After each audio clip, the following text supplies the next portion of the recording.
আজকে জানো তো ঘুম থেকে উঠেই দেখি মা এই মাছগুলো নিয়েছে। তো প্রথমে অবাক হয়ে যাচ্ছে, এগুলো কি মাছ বুঝতেই পারছি না। মা বলছে এগুলো ইলিশ মাছ। দেখো দেখি কাণ্ড, ইলিশ মাছের মতো লাগছে বলো? মা বলছে হ্যাঁ রে, এগুলো ইলিশ মাছের বাচ্চা। ইলিশ মাছ তো খেয়েই থাকে, সেটা একদিন এরমভাবে রান্না করে দেখছি, খেয়ে দেখ কেমন লাগে।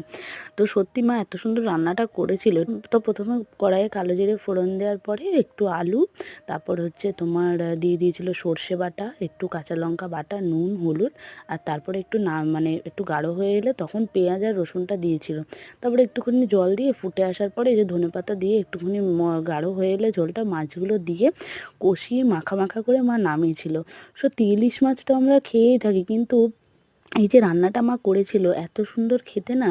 তোমরাও খেয়ে দেখবে, সত্যিই খুব সুন্দর লাগে। ইলিশ মাছ ছাড়াও এর যে ছোট ছোট মাছগুলো অনেকেই দেখি খেতে চায় না, অনেক কাটা বলে, কিন্তু এভাবে খেয়ে দেখবে সত্যি দেখতেও যেমন দুর্দান্ত হয়েছিল আর খেতেও অসাধারণ একটা খাবার।